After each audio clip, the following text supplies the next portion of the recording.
In our village, nestled between rolling green hills and sun-drenched fields, my life was meant to be simple. I was Adana, and my heart belonged to Kofi, a kind farmer with eyes as warm as the morning sun. We grew up together, our promises whispered under the ancient baobab tree, our dreams woven into the very fabric of our village life. We were going to build a life, a home, a future. But destiny, it seems, had other plans. One day, my father called me into our clay home. The air was heavy with unspoken words. He told me I was to marry Chaik, the son of the wealthiest man in the neighboring village. Chaik was powerful, respected, and his family's influence was vast. My father said it was an honor, a match that would secure our family's future for generations. My protests were just whispers against the wind of his decision. My heart shattered. I looked for Kofi, needing to tell him, needing to hear his voice, but he was gone, vanished. People said he'd left the village, seeking his fortune elsewhere. The silence he left behind was louder than any argument. My wedding day was a blur of vibrant colors and forced smiles. I walked towards Chaik, a stranger who now held my future in his hands. He smiled at me, a gentle, reassuring smile. He promised to be a good husband, to cherish and protect me. A part of me, the part that was broken and lost, wanted to believe him. Maybe, just maybe, I could learn to be happy. I packed away my memories of Kofi, locking them in a corner of my heart, and began my new life. Years passed. Chaik was true to his word. He was a kind and attentive husband.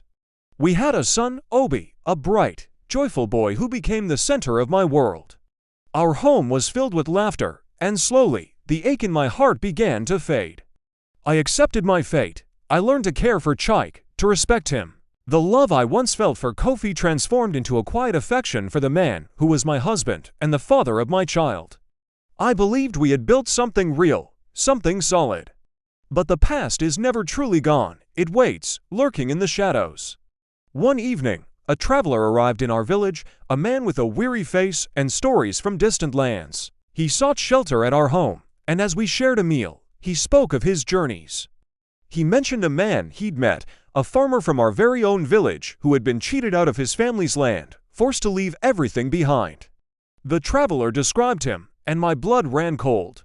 It was Kofi, he said. Kofi had been tricked. His land, the very land he was to build our home on, had been stolen through a forged document, a debt his father never owed. The family who had taken it was powerful, their name whispered with a mix of fear and respect, and then, the traveler said the name. Chaik's family. My world tilted on its axis. The kindness, the gentle smiles, the secure life. Was it all built on a foundation of lies? On the ruins of Kofi's life, I couldn't breathe. I looked at Chaik, my husband, the man I had grown to trust, and saw a stranger. Was he part of this? Did he know? The questions burned within me, threatening to consume everything I thought was real. That night, I couldn't sleep. The moon cast long shadows across our room, shadows that looked like secrets. I went to Chaik's study, a place I rarely entered. My hands trembled as I searched, not even sure what I was looking for. And then I found it. Hidden in a locked wooden chest was a folder of old documents.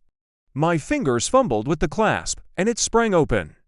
Inside, nestled among land deeds, was a letter. The handwriting was Chaik's. It was dated just before our wedding. It was a letter to his father. He wrote about his desire to marry me, Adana. He mentioned that the only obstacle was Kofi. He then detailed a plan.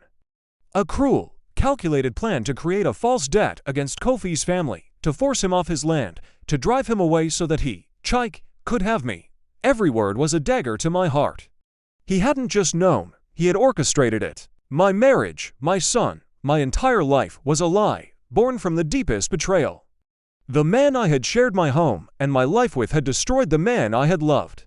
The next morning, the sun felt like an accusation. I confronted Chaik. I laid the letter on the table between us. The color drained from his face. He didn't deny it. He tried to explain, his voice pleading. He said he had loved me since we were children, that he couldn't bear to see me with anyone else. He claimed he did it all for me, that he wanted to give me a better life than a poor farmer ever could. His words were poison. Love. This wasn't love. It was selfish possession. It was theft. He had not only stolen Kofi's land. He had stolen my choice, my future, my past. The foundation of our life crumbled into dust. I looked at him, and all I could see was the ghost of Kofi, his hopeful eyes, his broken dreams. How could I live with this man? How could I look at my son, Obi, and not see the price that was paid for his existence?